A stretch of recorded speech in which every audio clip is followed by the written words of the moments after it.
Beautiful sunny day in northeast Georgia today. I am trying, this is about my fourth attempt to add a video to show you what I've been working on with my Afghan. You'll hear a lot of sounds in the background, my fish tank, a dog will bark, doors squeaking as the children go in and out. My oldest son is going to Chick-fil-A in a few minutes, and my youngest son is moving back and forth in the house, and he's 6'4", so it's not quiet when he comes down the hall. So just it's the normal sounds of a household. But today I just wanted to go spend a few minutes with you and go over what I've done with my Afghan. And Dorcas is here with us to help us. My cross stitch is over to the right of the screen. And one of the videos that I tried to make a little while ago, it was 15 minutes. And I told my husband, I said, they're not going to sit and listen to that for 15 minutes.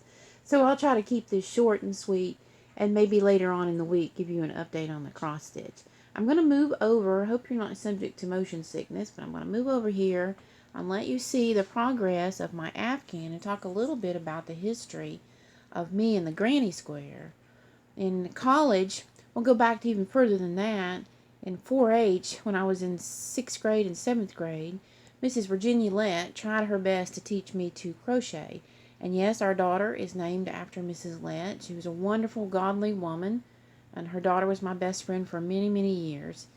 But she tried, and the best I could do was a single crochet line. So, and I loved it, but I just could never really do anything with it. When I was in college, a roommate named Kathy Walker taught me how to do a granny square, and she taught me well.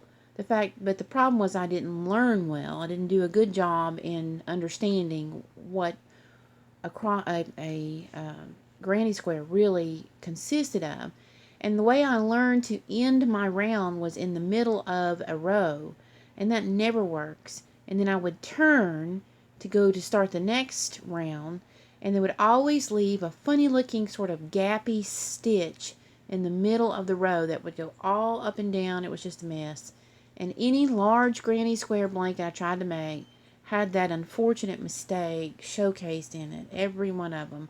I made my parents one. They loved to sit on the couch in the evening and watch Jeopardy, and I made them each their own Afghan, and they all had that silly looking gap in the middle of them. Of course, they never complained. But a couple years ago, well, let's go back a little bit more. Maybe 3 or 4 years ago, might even be longer than that. I think about 3 or 4 years ago, I tried to make an Afghan using this beautiful Hobby Lobby Soft Secret variegated color.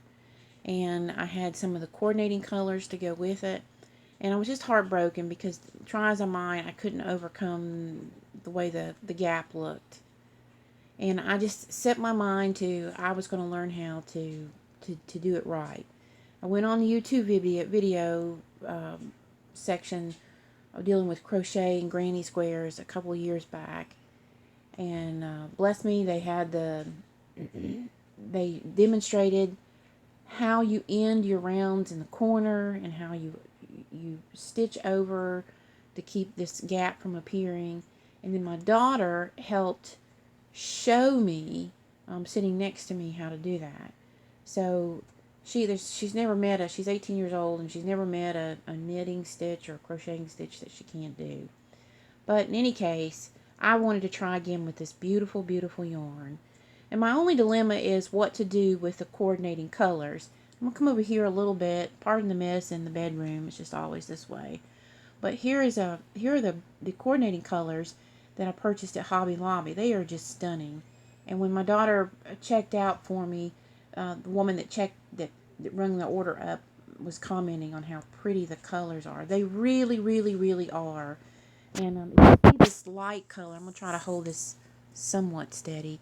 If you see this light color, whoops, here we go. Isn't that beautiful? That one of our students from Missouri, who makes Afghans for newborns as gifts. As a matter of fact, when Virginia was born, she and her best friend Heather, who was another student, came from Missouri to Tennessee to show her to bring her an Afghan. Well, she posted a picture of an afghan made with this, and I just can't even tell you how pretty it is. The colors don't show up as beautifully on the little viewer here as they are in person. If you go to Hobby Lobby, take a gander, go over to the Soft Secret yarn. Now this is Hobby Lobby's version of Karen Simply Soft. Karen Simply Soft is a beautiful yarn, and it is so soft, and so the colors are so lovely, but it has a tendency to knot up. And I've noticed here with the Hobby Lobby version that I don't have that problem quite as much.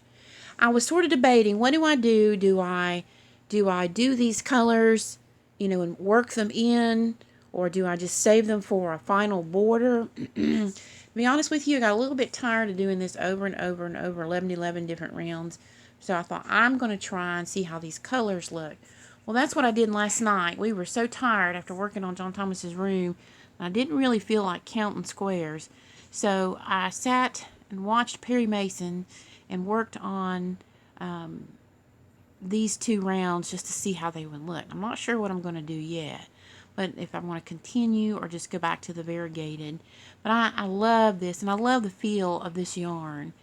If you're doing a ripple, if you are doing a ripple crochet afghan, I really think you need a yarn with a little more body. The Hobby Lobby, I love this yarn, is great. The Vanna's Choice is wonderful. But if you're doing something where you need a nice drape, and it doesn't really matter if it holds a sharp shape, then, you know, I recommend this lovely soft yarn for you. And the colors are so nice. And going to Hobby Lobby is always a blessing. You all know that. Many of you shop there. And while we're here, I wanted to show you something my daughter made for me several years back. She made this, it was a complete surprise. She made this beautiful crochet hook keeper for me. And I'm telling you, she was probably about 15 or 16 when she made that. So I couldn't do that if my life depended on it. But I think it's so pretty, and it's been a very practical help for me. And you'll see, I have to show you this. You'll see I have to have them in a safe place because we have little puppy dogs who love to get a hold of bamboo and crochet hook handles. So, just the joys of having pets. Well, thank you for putting up with this and watching this with me, and I hope you all are having a great day. And remember, this is the day that the Lord has made, and let us rejoice and be glad in it. And I look forward to sending out another video, hopefully this week while we're on spring break, about cross stitching.